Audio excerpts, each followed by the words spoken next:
When last we left the party, they had just departed the spatial temple after a short bit of rest, because they were in quite a bit of a hurry in order to get to the next assignment which had been given to them by the Order.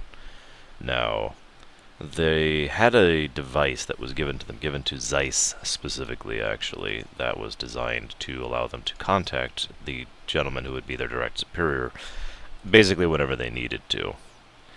Now, the problem here is that the next location they had to get to was Al-Corinth, which was some ways to the north. The spatial temple was completely in the opposite direction of where they were going.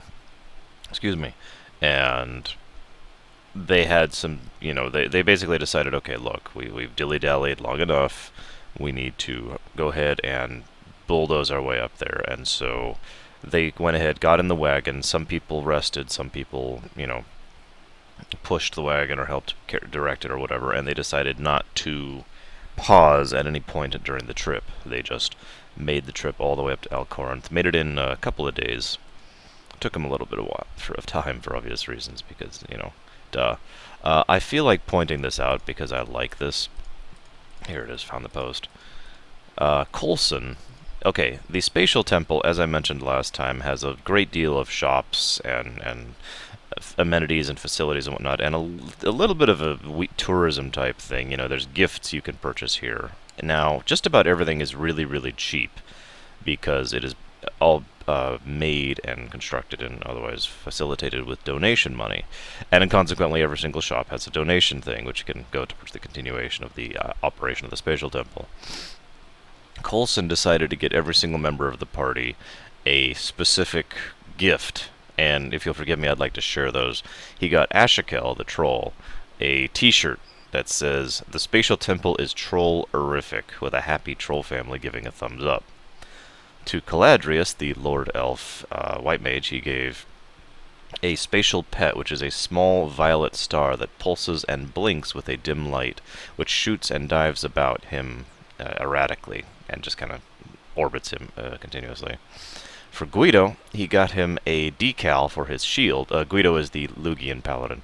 He got him a decal for this, which has a sigil of all the 8 elements and spaces for each temple in the decal, with the spatial decal in its place.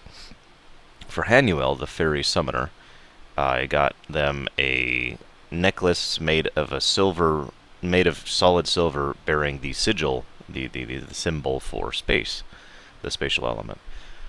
For Hagide, the human monk, he got him a t-shirt that reads fairies. I feel like there's a joke there I'm missing. For Javan, the fairy fighter, he got him a book called The Spatial Temple, an Expert's Guide, which talks about the history of the temple and its extremely unusual properties, including the fact that, to this day, they still don't know what the tower next to the temple is actually made of, or what the machinery within has anything to do with. For Kazrinthka, the Ulthoi Yellow Mage, he got her a new skirt for her to wear, that has a picture of a journal and a quill pen dripping ink on it. For Rory, the human barbarian, he got him a t-shirt in his size that says "Free Stairs." Again, I feel like I'm missing something there. For Sethos, the Burun White Mage, he got him a corncob pipe, which is actually enchanted with the properties of spatial element itself. So the pipe itself has the properties of the temple, so it looks like, from any direction, it looks like you're looking at space, even though it's just this dinky little pipe. And it feels like, otherwise it looks like it has no texture, no matter what angle you're looking at it, you're going to see the same thing. It's really cool. It also, can make this little violet flame show up when you light it. For Snarg, our Knoll from the Wildpaw, he got him a t-shirt that reads, "Snarg of Wildpaw, ask me how," and a picture of Snarg with the first sentence over the top and the second along the bottom.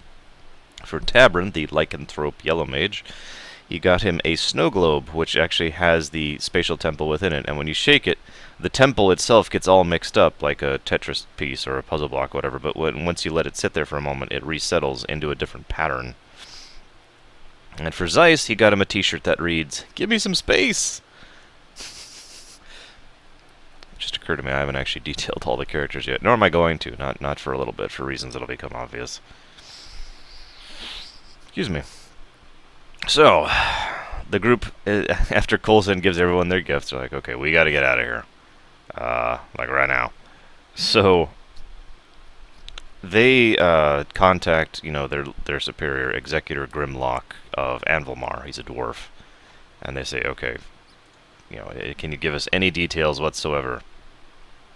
And he says, all right, look, your contact in Alcorinth is going to be at the Drowned Rat Inn, and if they aren't already there, they probably are going to be soon.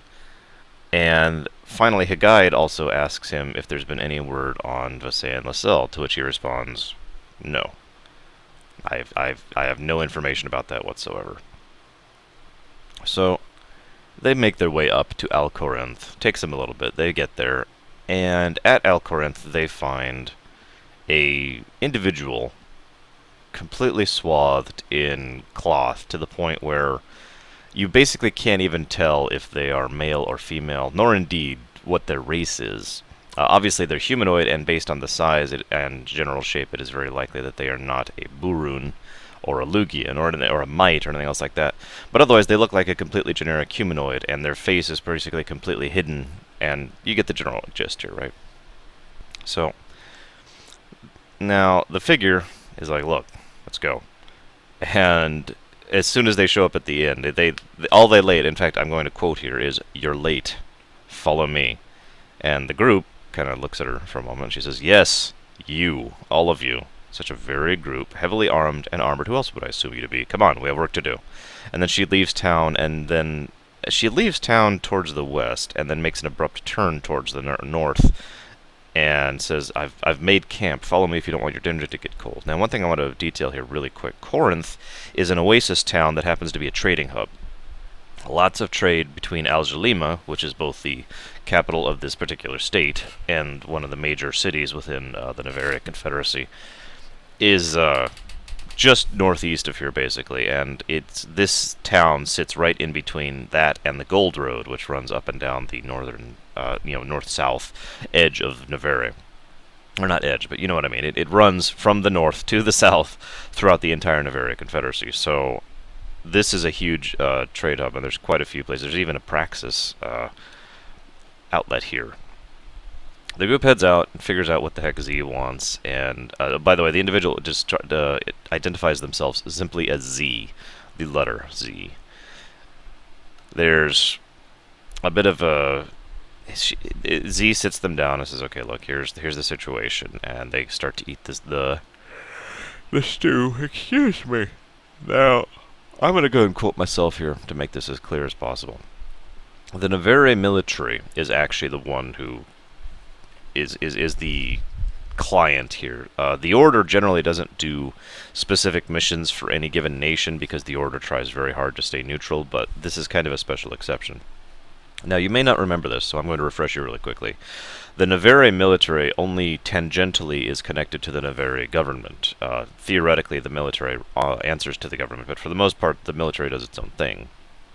Now, so the Navarre military requires a neutral third party to determine the possibility of a saboteur. See, about a day's trip northeast of here is Fort Bleached-Bone, one of the primary forts of the Navarre military, and the primary fort within the state of Al-Jalima. Now, there aren't any other settlements nearby really worthy of note, except there's an abandoned mine, Al-Corinth itself. There's a thorp just east of there, which has a few miners, and a bit of a oasis thing, which is nearby. Now, what ended up happening is someone tried to poison the food at the fortress, and a couple of other attempts, all of which basically failed. But what ended up finally happening is the saboteur themselves, or at least what they assumed to be the saboteur, was a Sclavi, who ended up showing up and basically trying to deceive their way into the front gates, failing, and was chased away and managed to get away. Now, in summary, their biggest worry here is that this is someone trying to provoke the show and the Navarre, because obviously a Sclavi saboteur has its own implications just by itself. But the colonel, and by the way, in this, with the Navarre, a colonel is one of the highest military ranks, I believe it's the third highest, doesn't quite think that this is actually a show situation, and show she she absolutely requires a third-party person, because any findings that they found, or that the Navarre government found, would be, if they did find out these were show saboteurs or whatever, or if they did find out these were from Alluvia or something along those lines, whoever it is would accuse Navarre of being biased or of trying to taint the information. And so they need a neutral party that everyone trusts in order to figure out this information, find the saboteur or saboteurs, as the case may be, and contain them and figure out who they're actually working for, basically as quickly as possible. Now, the Order is basically the most neutral group within this setting, and they're trusted by just about everyone, so, that's not really a huge surprise there. Excuse me. Now, they ask a few questions, and they get a few answers, and it ends up that, basically, the party decides to split up, because they happen to know that within the area there's this little oasis thing where several of the animals tend to gather, just east of the town. So some of the group will go towards the mine, some of the group will go towards the thorp, some of the group will go towards the oasis. Also, they were suspicious of whether or not Z was actually their contact, and so they decided to double check on that. They did end up finding out that they were, in fact, who they said they were, so to speak, considering Z actually avoids all questions about race or gender. And if I ever say he or she, it's simply because I'm doing it on accident, because, well, you'll get it eventually. But anyways, the point I'm trying to get to here, forgive me for rambling for just a bit. So, some of the group heads out towards the mine. We'll cover them first, because what they find at the mine is, it's basically completely abandoned. And by the time they get there, it's dark. Or rather, I should say it's still dark. They actually arrived at Al Corinth at like 1 in the morning. They're pretty tired. Some of the group decided to rest. That's the group that decided to go to the oasis, I do believe. So that's this group decided to go to the thorp. My bad. The group that decided to go to the oasis heads out there and finds a lot of dying animals, their skin is colored a very strange green, including a few kodos. Yes, I decided to add kodos to my setting.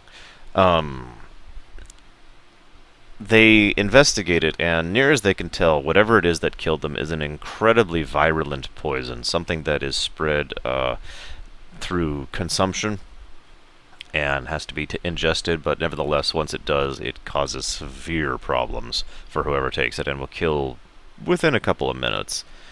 They follow the tracks to their source and end up encountering what looks like a makeshift laboratory, an alchemist kind of thing, just kind of sitting there in the middle of the oasis amongst the trees and the underbrush and stuff. It's actually fairly well hidden, but the group does find it. And they're looking at it like, and they try to investigate, and basically all they can tell is that this is, without question, the location where they made this poison, this virulent poison. And they're making something else with it. They're trying to construct another virulent something. They're not sure what. And as they're investigating, one of the party members succeeds at their awareness roll and hears someone coming, and so they all try to hide. And a lone Burun shows up, just kind of waddles his way into the area. Now, the people who are here are Snarg, Coulson, and to be honest, I don't remember who else. Actually, I suppose I could look. Hang on. Snarg, Javan, Coulson, and Kezrinthka. Now, the moment they showed up, they sent Kezrinthka, an Olthoi who was very fast, to go report in, basically. Oh, wait, no, they didn't do that yet. I'm sorry. Skipping ahead. They ambush this Burun and say, hey, what's going on? And the Burun turns and is like, well, what do you mean, what's going on? I'm just working on my potions and whatnot. What are you guys doing out here? This is very strange and unusual. The group isn't buying it. They say, no, we know what you're up to. We don't want any trouble. We just want you to come with us quietly. And the Burun, who completely changes tone, reaches into his robes and pulls out a little beaker of something, some kind of very poisonously yellow-looking liquid. And he says, well, tell you what, you can go ahead and try and take me if you want, but I'll just drop this, and this will kill me and anyone who tries to do it. So I suggest you back off. Now, the group decides to make a lunge for it, so they go for it, and a lot of rolls happen. And the long and the short of this is they manage to tackle the Burun, manage to mitigate the problems that would have happened if that vial had actually gotten all over the place. However, as a resultant, a few drops of it, just a few splashes of the liquid, land on Snarg's hand. Now, within the space of seconds, Snarg's hand begins to dissolve, and then so does his arm. And it's not. It looks like it's not going to stop. It is traveling up his arm very, very, very quickly. And so, with a great deal of expediency, they chop his arm off. Now, Snarg, who, by the way, at this point has already taken levels in Barbarian, but regardless, I think he would have done this anyways. In a rage, as soon as his arm is chopped off and the bleeding has stopped, turns and smashes his own axe into... I'm sorry, he's got a greatsword. Smashes his greatsword down along the Burun's side, chopping his arm off in vengeance. So they tend to Snarg's wound. That also, by the way, the Burun had been knocked unconscious. That wakes him up for obvious reasons. And the Burun begins taunting them, and every time they try to interrogate them, all he does is taunt them about how inferior they are and how there's nothing they can do against the great and powerful Sho Empire. Now, the group isn't really buying it. He is really laying it on thick. You know, he is going to extreme nationalism. You know, I am the Sho, and the Sho shall reign supreme, and we will dominate this continent as we always should have. You know, that kind of thing. And anybody who knows anything about the Sho, and a couple of party members do, know that really isn't the Sho mentality. The Sho mentality is more, we're doing our thing, and leave us alone. We'll interact with you if you want to. So they don't buy it.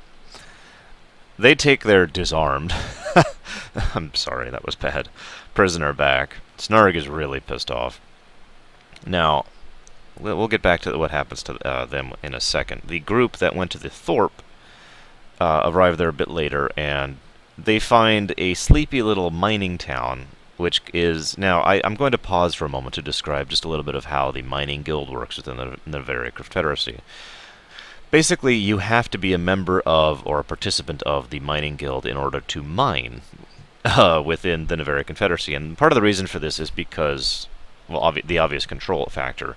But mining in general, you know, whether it's for minerals or gems or whatnot, is basically how the Navari get most of their financial income and most of their trade wealth. So they control that, and the Miners Guild has to pay a tariff, basically, a flat percentage of everything they gain to the government, and a percentage to the military as well, actually, separately.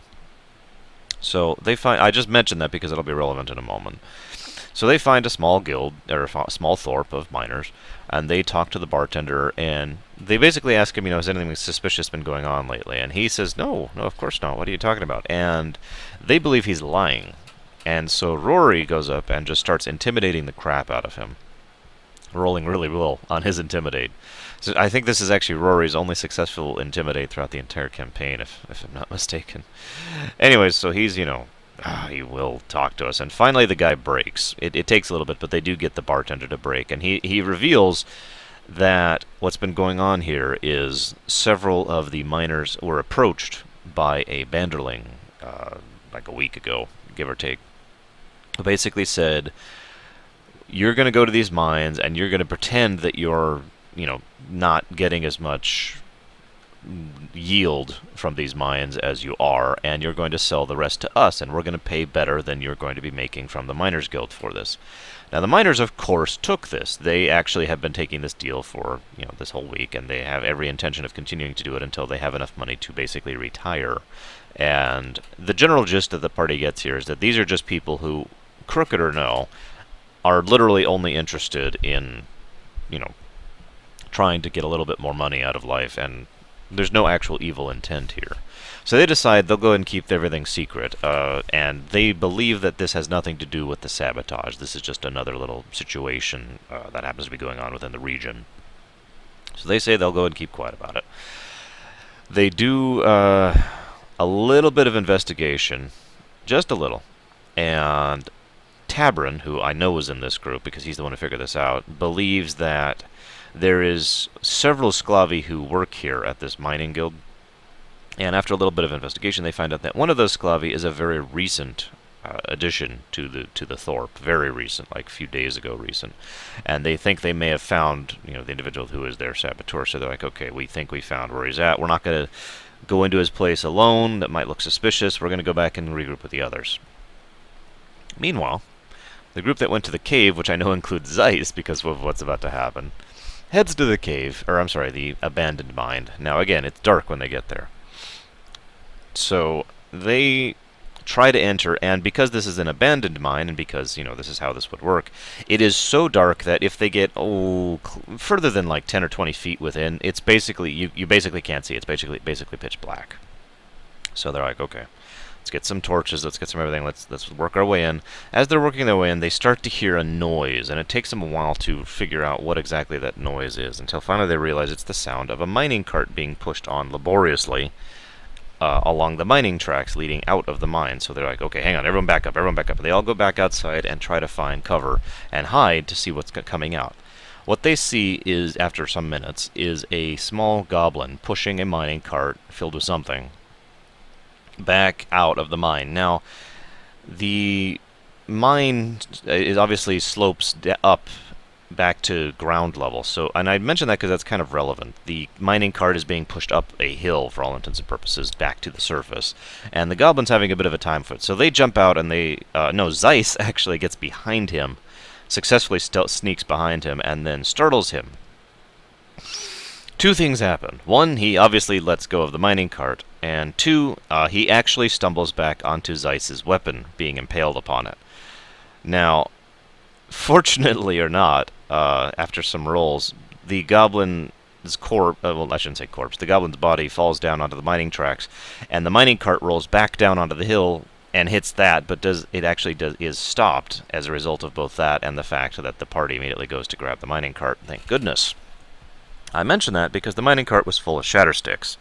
Now, I know that's a really mundane and boring name, and I don't remember where I got it from, but the point is, shatter sticks are a very powerful, magically woven explosive. It is very likely that if that mining cart had kept going, things would have been very bad for the party and for everybody.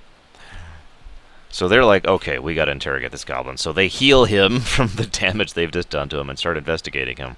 And he reveals in quick order that, I don't remember his name, forgive me, but he is a adventurer, explorer, treasure hunter kind of guy. He will investigate old mines, old caves, abandoned ruins, that kind of a thing. It's actually a semi-common profession because there are so many academic and archaeological organizations with a great deal of money within this setting. So they pay fairly well for whatever you can find. He was checking out this mine, thinking if he could find something, and to his surprise, he found an entire stash of shatter sticks. There's actually more than is in the cart back there, along with a few other things, basic material supplies, that kind of thing. And so he, knowing what shatter sticks were, immediately piles them, very carefully into the mining cart and starts pushing them out because he needs to get these rid of. These need to be disposed of properly. This is the first time I'm going to introduce the concept to you, the viewer, and I believe this is also the first time the online players had heard of this concept. It's called de-weaving. If you've been following this campaign at all, you know what weaving is. De-weaving is basically the exact same thing. It removes the magic from an item and returns it to basically a default state. It can also be used in more extreme cases, but that's very, very, very difficult. In general, though, de-weaving is much, much harder to do than weaving, and so... Fortunately, the party remembers there was a Praxis outlet here in the town. So they send Hanuel rushing off to town in order to say, look, oh my god, we need an Archmage. And it turns out there was in fact an Archmage there. And they tell her, okay, look, we found some shatter sticks. And the Archmage goes, oh my god, and rushes back and starts the laborious process of de-weaving the shatter sticks in order to return them back to their basic component, which in this case is just gunpowder. After a great deal of effort, that problem has been dealt with. They take the goblin, they make sure that the goblin is going to get back to town and get some medical care on top of all this, by the way. And they ask the Archmage, okay, can you tell us anything about what this was, where it was woven, where it was designed? No. the Archmage basically only gets them one piece of information. This actually happened later. I just feel like mentioning it now, so I don't forget. The only piece of information they get is that it was woven somewhere in the Dyers. Now, that's kind of important. Oh no, I'm sorry. That's why I'm missing this up. Never mind, never mind. I'll get to the Dyers thing in a second. So at about this point in time, a Sclavi starts to show up. And they actually see him before he sees them. So they go ahead and hide again. By the way, so this time the Archmage is left, and so is the Goblin. They hide, ambush him, kidnap him, tie him up, try not to kill him this time. And after some brief interrogation, and I do mean brief, he admits wholly that he is the saboteur. He was the one who was working in order to sabotage Fort Bleached Bones for the greater good of the Show Empire. Now again, the party isn't buying it, but this guy is a lot less extreme in his rambling. He basically tells them, the Navari are in the way of show progress, and so they need to be removed. So he is a lot more grounded in his nationalism, is what I'm trying to get across here. After a bit of time passes, everyone else shows up, and all they've found out from the Sclavi since then is that he had some backers, people giving him supplies and whatnot, but otherwise, he doesn't know anything. Now, the Burun immediately recognizes the Sclavi and says, you worthless bastard, you are nothing. The Show Empire deserves better than you, that kind of a thing. To which the Sclavi doesn't actually say anything. And they determine, okay, fine, we've got our saboteurs. Let's turn them in. They're insisting they're from the show. They actually spend a little bit of additional time here trying to interrogate them further. They get nothing. They get absolutely nothing out of these. Under threat of torture, under threat of, any attempts at magical intervention. No. All they determine is that these guys insist that they are both working for the Show Empire to sabotage the Navari. So, they go ahead and go to a predestined point, which is actually quite a ways outside of the city in the northeastern direction, and activate a beacon which will, inform the Navari military they are ready. They have the saboteurs, they're ready for pickup, and they're ready to go ahead and tell them what they've learned. So, they find after some time passes, you'll have to forgive me as I try to find the actual post here. Here it is. Several minutes pass as they're sitting there searching the skies for arrival of their contact, because it's generally believed that an airship is going to show up. You'll forgive me for quoting myself. I spent quite a while trying to describe this properly. Suddenly the dunes of sand before you start rising. They part seamlessly, as though they were water or air, as a massive ship slowly rises amongst the sand. There is almost no sound at all, save for the slow hiss of the sand being displaced, and a large cloud of dust blooms outwards in all directions, sending bits of grit and sand into your hair and eyes. The ship itself is still slowing to a halt as it approaches you, and the sand in front of you and behind it sways in and out of its way, as though the ship was not even there. The entire process is eerily quiet, with the ground still, as though hundreds of tons of sand and earth weren't being displaced a few hundred feet away, and the ship itself gives off no hum, nor pitch, nor any distinct sound that lesser airships do.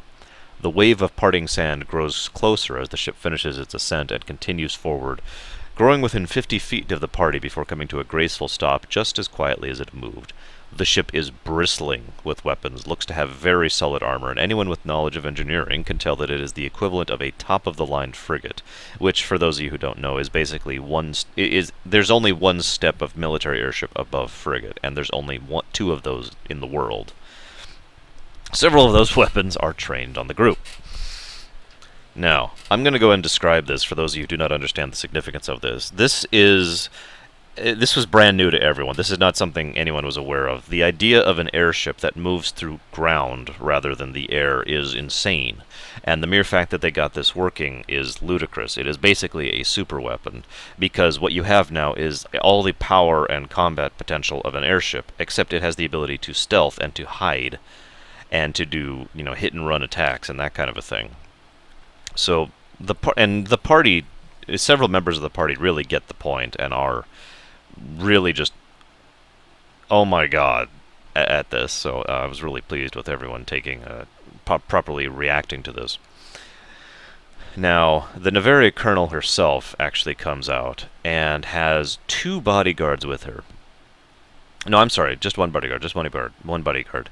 I mentioned this specifically, and I'll get to why in a moment, but she's wielding two mag lancers in her hand and is scanning the horizon and is, basically completely on edge, watching for any possible difficulties, either from the party or from anything nearby. Now, the reason I mentioned the two mag lancers, really quickly, I've mentioned mag lancers in brief in my setting video, but they are a magitechnical weapon, magitech weapon. They are incredibly hard to purchase, maintain, acquire, and learn how to use. And there is an entire prestige class that revolves around their use and using them more properly. That prestige class is required to wield them. Otherwise, you can only have one, period. Now, I mention all this because this is their first time they've ever seen this, and it also emphasizes the level of prestige and power, political and otherwise, that this colonel has. Just thought I'd point that out. So they tell the colonel everything they know about the situation. Okay, here, look, we found these saboteurs. They insist they're with the show, blah, blah, blah, blah, blah, blah. And they mention the Shattersticks and the poison, the horrifying poison that the Bruin was working, the dissolving poison. Now, as they're talking about it, Zeiss also mentions to the colonel the abomination thing that they encountered previously during what is effectively their two adventures previous. Now, the one that was in the cave, the spatial abomination, and the Tusker. And they also mentioned that that the Burun may have something to do with the situation that was going in Al-Irat, which was with the gnolls and the kobolds, for those of you who have not been paying attention. The colonel takes this all in and basically says, alright. However, it sounds to me like you basically have no actual evidence of any of this. We need some kind of hard evidence. Now, it turns out they do. They do have a little bit of... two samples, actually. Coulson actually keeps one for himself, but he gives one of the samples of what they were using to make what the Burun was using to make the poison to her. And she says, alright. And they transfer the information to her, and she decides that based on the situation, she does not want this Burun on her ship. So she is going to dispatch several soldiers who will escort him on foot towards Fort Bleachbones, where he and the Sclavi will be dealt with. Fair enough. After that, the colonel and her freelancer bodyguard get back on the ship, descend back into the sands just as quietly as they came, and just to stress this, the sand and the earth and the dirt all go back the way they were, as if the airship had never actually been there. So the party's like, alright, well, let's head back to town. And this is when Hanuel goes back to that Archmagus, who is actually leaving soon, and asks her if she can use her incredibly high-level scans on the sample, the other sample that Coulson kept. This is when they learned that whatever it is, it was made. They learned two facts, very important facts. One, it was not made with magic. Weaving, that poison, this substance, whatever it is, was not made with magic, not with weaving, which is a huge deal. And two, that it was made within the dyers. Now, normally, when doing a scan like this, you can narrow down where it was made, down to the town level, and in some cases down to the room that it was made. And this has been true throughout the course of the setting, anytime something is from the dyers, it doesn't matter where in the dyers is, it distorts the magic of it in several ways, which I won't go ahead and get into right now. I'll let you speculate on that. And long story short, all you'll learn from it is it came from the dyers. So they're like, okay. So they report in to the colonel, they report into the executor, their superior in the order. His response, in fact, hang on, if you'll forgive me, I want to actually pull up the quote here. Where is it? I was actually just looking for it, and I got distracted by my own talking, my own voice. Hang on just a second. There's a lot of role-playing that happened here, which is awesome, don't mistake me, but I wanted to find the specific thing. Come on, I was just looking at this the other day, because I was refreshing myself on this entire adventure. Well, one of the things I've noticed, if you'll forgive me for breaking character for a moment here, but one of the things I like to do as a GM, and tend to do, well, I shouldn't say like to do, it's just something that kind of happens, is I will have an NPC mention the circumstance in such a way that the party gets a better idea of exactly what it is that is going on, or at least the significance of it. Now, in a setting like this, that's basically required, because these players don't know this setting, right? You know, if this was Faerun, I wouldn't have to mention what a red wizard means, you know? But since this is a new setting to everybody, except for me, I have to mention these things through the NPCs so that they have an understanding of the significance of certain events, if you follow me. Here we go. So they briefed the executor about it, and he says, and they mentioned the flesh eater, which is what they've called this viral and flesh-eating poison.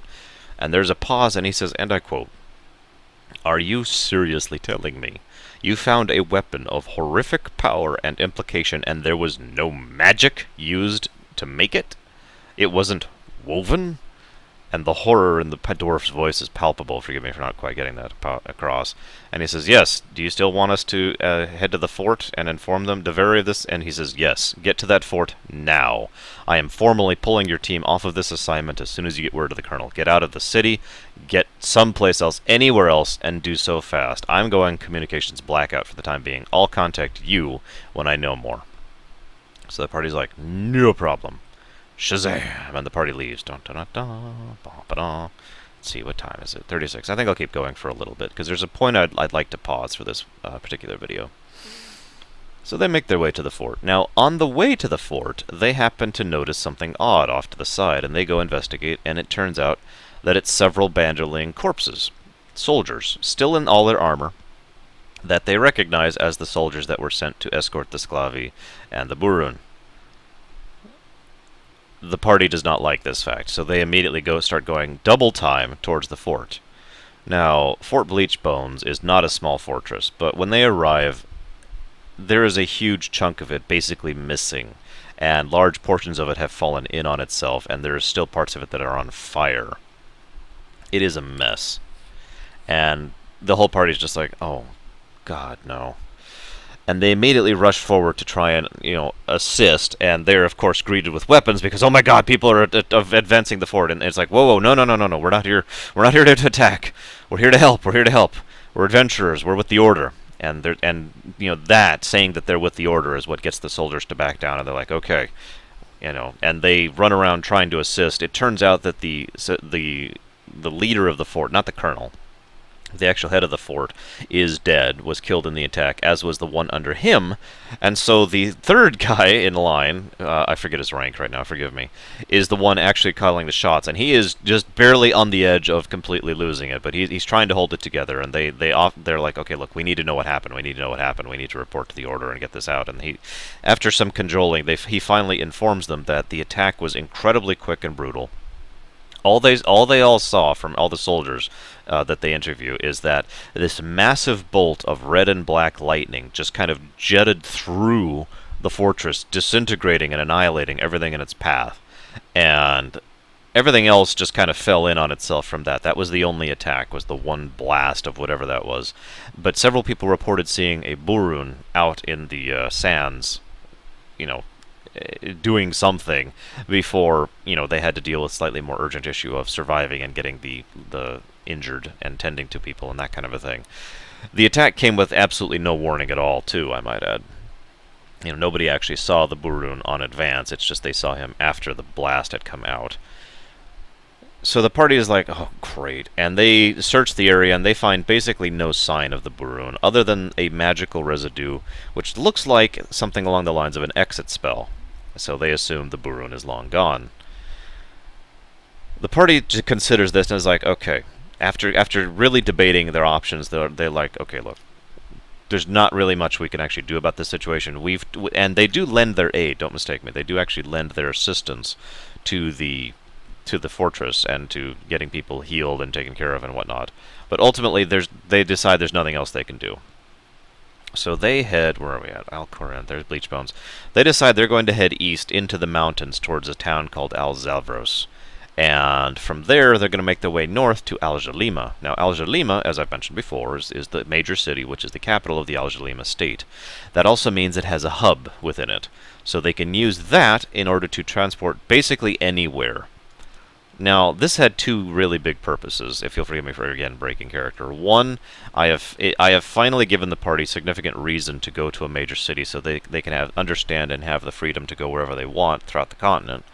And two, the players get to see more than just the desert sands, because the entire campaign so far has been in a fairly localized area. In fact, they haven't even left the Al-Jalima state of the Navaria Confederacy this entire campaign.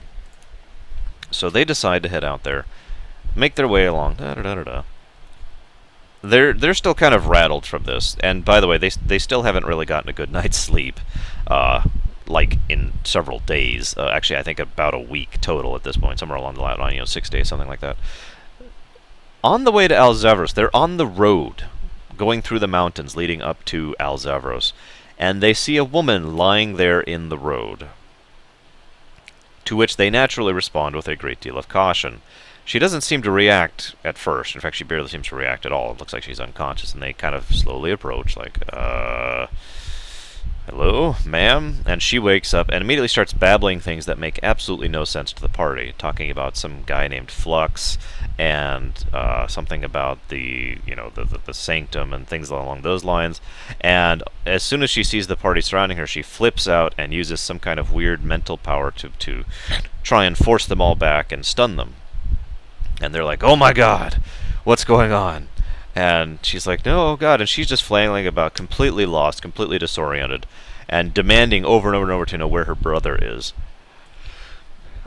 And after, it takes them considerable effort to calm this woman down. They're like, look, okay, we don't know who your brother is or what your brother is or anything. Can you at least tell us your name? We're just travelers. We're just passing through. And she looks around and she's like, well, yeah, my name's Fear Nasil. Now, at about this point, they have to there was a huge amount of role-playing that happened when this event happened. It was actually really cool, and the basic gist of this is she has no idea where she is. She's never been to Navaria, obviously. They kind of describe what's going on with regards to them heading towards Alzavros, and several of them mention, maybe your brother's there. I mean, if you ended up here, it's entirely likely he ended up nearby for whatever reason. Do you have any? And she has, by the way, she has no idea what happened. She has no idea how she ended up here. The very last thing she remembers, although she does not tell the party this, is interacting with the artifact back on Mary Lascelles. So she's just like, all right, yes, okay, well, I'll go with you in order to Alzavros in order to figure out what's going on. And she ends up joining the party. She's still a little wary and leery and has no idea what's going on. However, it is worth noting that Rory actually recognizes her. Higai does too, but Rory's the one who actually cares and does something with this. Because if I never emphasized this in my older videos, Fear Nasil was something of a celebrity back on Visay and Lascelles due to her powers and her prestige and her not being human status. And so Rory not only recognizes her but vouches for her and says, yes, definitely, we should help her find her brother and we should take care of her. And she's like, oh, thank you, I appreciate this. And Kazrinthka, the Olthoi, is getting really protective of the party at this point too, and is like, no, you must not injure these people. I will defend them with whatever I need to, which is saying something for an Olthoi. But she really had this protective mother hen thing going on, which I really liked. So after a great deal of role playing, they head to Alzavros. Now, Alzavros, to describe in brief, is a town basically owned by the PTC. That would be the Provincial Trading Company. Now, the PTC, if you've paid attention to any of my videos, has a bit of a bad reputation for basically being the East India Trading Company. I mean, there's other ways I could explain it, but that's what it boils down to. They just do whatever in the name of profit. However, this town is actually really pristine. It's very clean. It's very well kept. There are lots of amenities and luxuries here, including and not limited to the fact that the inn is, and I described it in detail, this is like the nicest inn you've ever seen. It's like 20 gold a night, which is insane. Or actually, I think it was like 10 gold a night, because that's quite a bit of money still. That's like $400. But anyways, they're like, okay, yes, we will go ahead and spend the money to stay at this very luxurious inn, where each individual person gets their own room, which is huge and has its own bathroom and shower and a bed that magically conforms to be as comfortable as you need it to be, and just all sorts of stuff like that. I went into a great deal of detail. You also get all these free food and free services just as a result of being here. So the party finally, basically for the first time in the entire campaign, takes a moment to really relax and really, be calm and just, yeah, this is great, and really chill. They also do a little bit of shopping because this is a town owned by the PTC. So as you might imagine, there's quite a bit of PTC, stuff that they can purchase here. Several party members also try to go and how do I put this? Several of the party members try to head towards the areas of the town that are restricted for various reasons. Because I believe in Rory's case, he was trying to sell an item. I think it was Rory, and he was told, meet me behind this alley over here. And so he starts to head back there, and a guard helpfully stops him and says, "Excuse me, sir, you're heading the wrong way. That's just to a back alley. There's nothing back there." And Rory tries to talk him out of it. And then the guard stops being nice and says, "Okay, look, I can arrest you, or I can kill you here on the spot." And Rory's like, "All right, whatever, bastard." Mutter, mutter, mutter, mutter. And that's basically how the whole town is. As long as you're playing by their rules, everyone's nice and happy, and we're all getting along until you cross over the line or do something they don't like, in which case they're going to deal with you. They do purchase a great deal of provisions and supplies here, which turned out to be a really good thing because, you'll see why eventually. And they refill, their stock of food and water and purchase some very fine chocolates and things like that. I really went into detail on the flavor of this town. Forgive me for not sharing all of it. It would take a long time.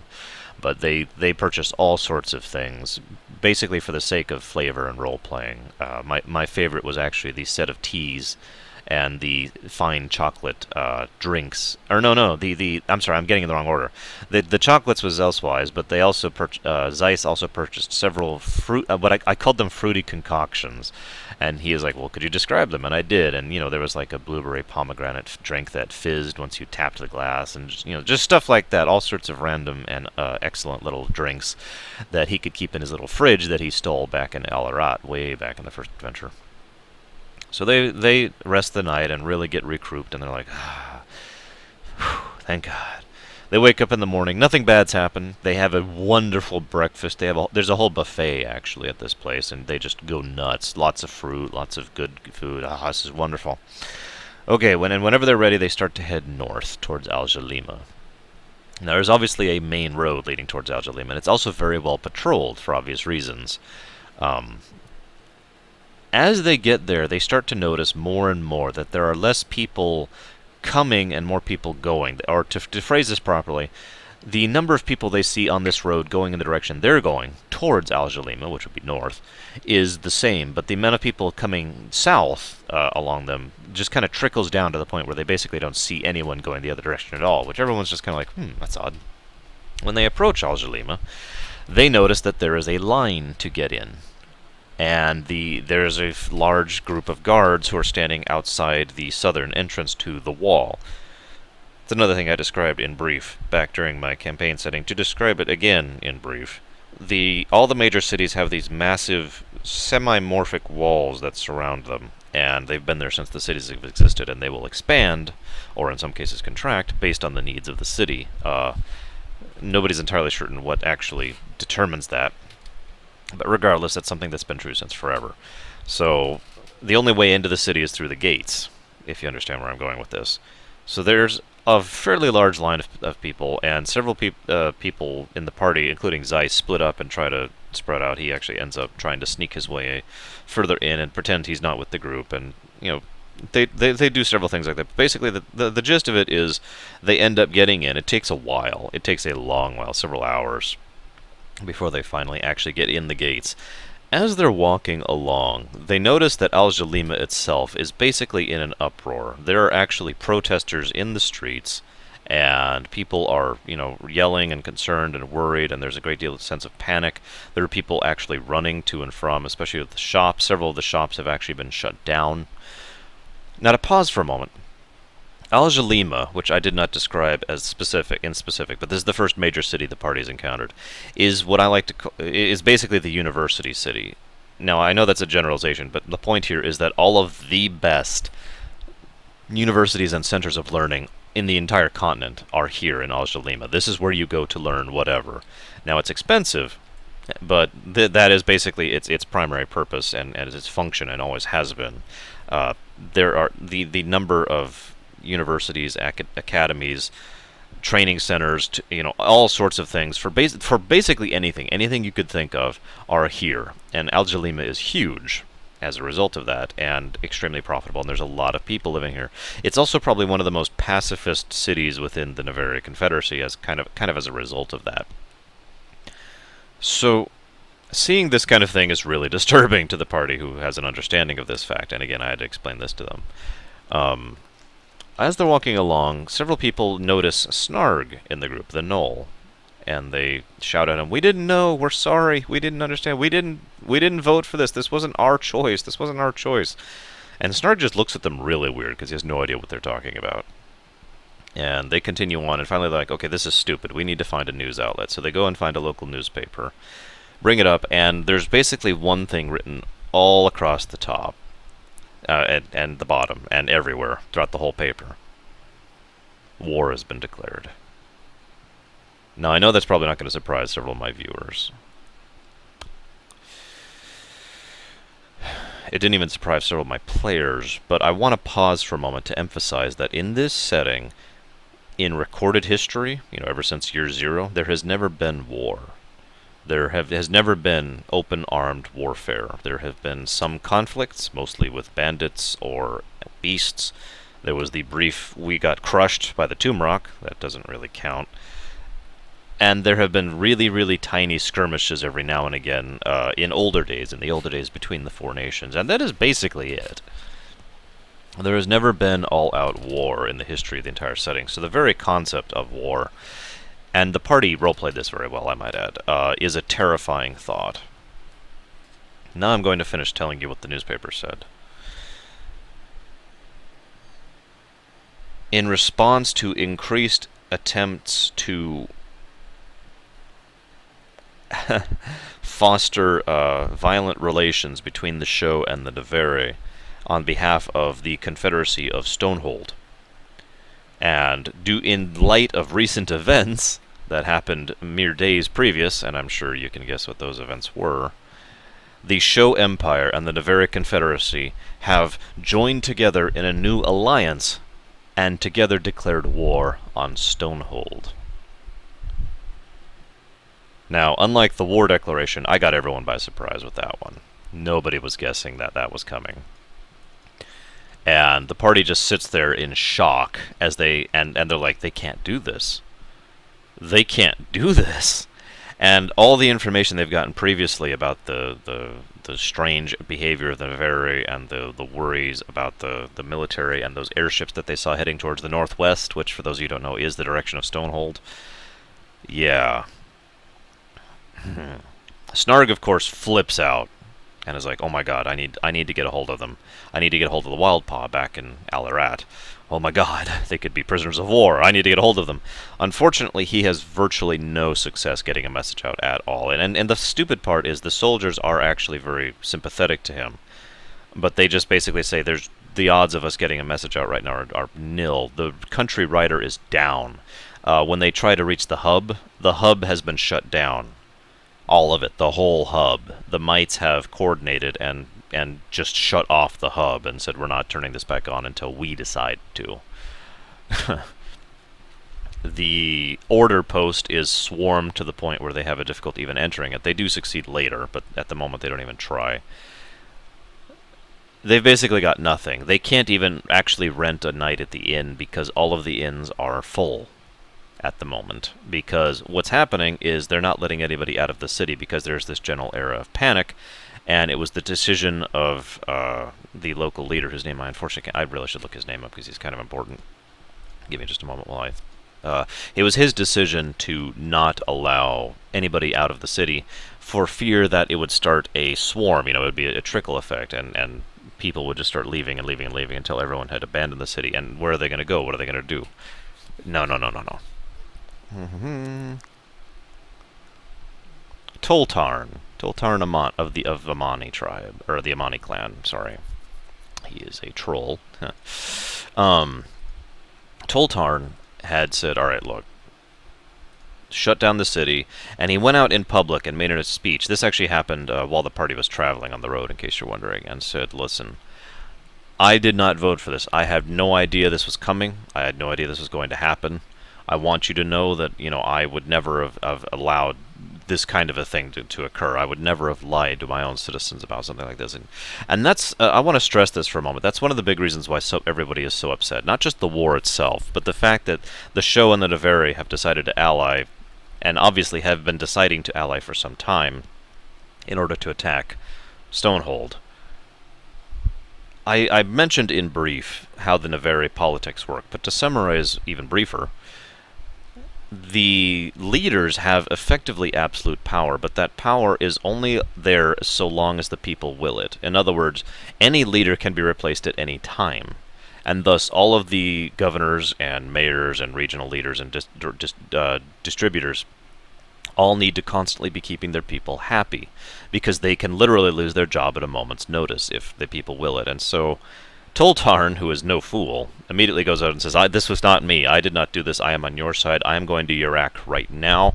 I am calling for a session of the council right now, and we're going to figure out what's going on and why this heinous crime of lying to our own people has been committed. And so he left, and then left the city under lockdown. Whether or not he's telling the truth, the party actually never finds out. It doesn't really matter that much when it comes down to it, though, does it? So the party just spends a night here in Al-Jalima, basically reeling from the news, and there was a beautiful session, both in character and out, where people were just debating what this meant, and what the significance of this was, and several of the party members all concluded that it is extremely likely that the combined force of 2 of the 4 nations is just going to roll over Stonehold like they aren't even there. And the question becomes, why? Why would they do this? Why would they turn their forces up there? What's the point? What's the purpose? And this is the beginning of what I like to call the downward slide. But I just wanted to end this particular session on that note. Feel free to add your own speculation or comments or questions. As usual, I welcome all questions with regards to my setting in the campaign. And I hope you enjoyed me talking about this. So I will see all of you guys at the next mission.